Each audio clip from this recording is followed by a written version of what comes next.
முதல்ல ஒரு வரி அதில் சேர்த்து நீங்கள் சொன்னீங்க, அண்ணாமலை அவர்கள் கோஷ்டி நயனார் அப்படி ஒரு கோஷ்டி பிஜேபியில் உருவாகாது. எல்லோருக்குமே ஒரு ஆதரவாளர்கள் இருப்பாங்க. அது வந்து உங்களுக்கு ஆனால் காங்கிரஸ் கட்சி மாதிரி ஸ்பிளிட்டாக நிற்குமா, வெர்டிகலாக புரிஞ்சு பலந்து நிற்குமான்னு அப்படி கிடையாது. காங்கிரஸில் பார்த்தீங்கன்னா நிர்வாகிகள் வரைக்கும் அடிப்பாங்க. தங்கபாலு அவர்கள் நிர்வாகி, வந்து இளங்கோ ஈவிகே சிலம்பன் அமரர் அவருடைய கணக்கு, சிதம்பரத்துடையது அப்படின்னு மூப்பனார் காலத்தில் வந்து அவர் வாசன் அப்படின்னு தனித்தனியாக இருக்கும். அவங்க தலைவராக வரும்போது ஒட்டுமொத்தமாக அந்த மாதிரியே போட்டுருவாங்க. இங்கே வந்து அந்த மாதிரி கோஷ்டி கிடையாது. அதுபோக அந்தந்த தலைவருக்கு முழுமையாக புதிய நிர்வாகிகளை நியமிக்கக்கூடிய உரிமை உண்டு. இப்போ தலைவர் மாறி இருக்காங்க, தலைவர் மட்டும் இல்லை, இப்போ எல்லா நிர்வாகிகளும் புதுசாக போடுவாங்க. இப்போ யார் யாரெல்லாம் கட்சியோடைய பொதுச்செயலாளர் வர போகிறாங்க, யார் யாரெல்லாம் துணைத் தலைவராக இருக்க போகிறாங்க, யார் யாரெல்லாம் செயலாளராக இருக்க போகிறாங்க, இது எல்லாமே மாவட்ட தலைவருக்கு மேலே மாநில தலைவருக்கு கீழே இந்த மொத்தமான அந்த பாடி பேரண்ட் பாடி வந்து இனிமே தான் பண்ண போகுது. இதுவரைக்கும் இருந்தவங்களுக்குலாம் பதவி எக்ஸ்டெண்ட் ஆயிருக்கு. அப்போ மாநில தலைவர் அவருடைய டீமை போடுவார். அப்போ வந்து உங்களுக்கு ஒரு ஆச்சரியமான விஷயம் சொல்கிறேன். நம்ம மதுரையில் பேராசிரியர் சீனிவாசன் எலெக்ஷன் ஃபேஸ் பண்ணார் 2024 மக்களவையில்.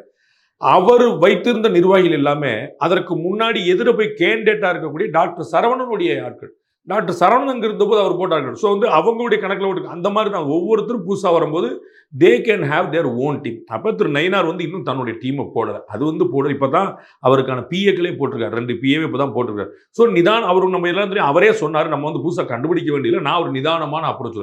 அவர் வந்து ஒரு புயல், நான் வந்து ஒரு தென்றல், நான் பொதிகைக்காரன், நான் தென்றல். அவரே ஓப்பன். ஸோ என்னங்க நீங்கள் அவர் இப்படி செல்வராரு நீங்கள் வியக்கிறது ஒன்றுமே இல்லை. He himself admitted this is my approach.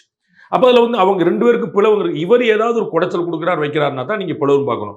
நம்ம இங்கே பார்த்துருக்கோம், இன்றைக்கும் பார்த்துருக்கோம். நாராயண திருப்பதி ஒரு பக்கம் அறிக்கை கொடுத்துட்டே இருப்பார், பேராசிரியர் சீனன் பேட்டி கொடுத்துட்டே இருப்பார், தமிழிசை அக்கா பேட்டி கொடுத்துட்டே இருப்பாங்க.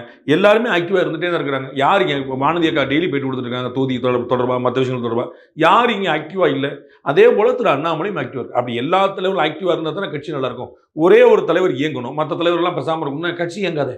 அப்போ எல்லாத்திலும் ஆக்டிவாக இருக்க சரிதானே. அப்போ வந்து இன்னொருத்தர் வந்து ஒரு புது கோஷ்டி உருவாயிருச்சாங்கிறனால இங்கே இல்லை.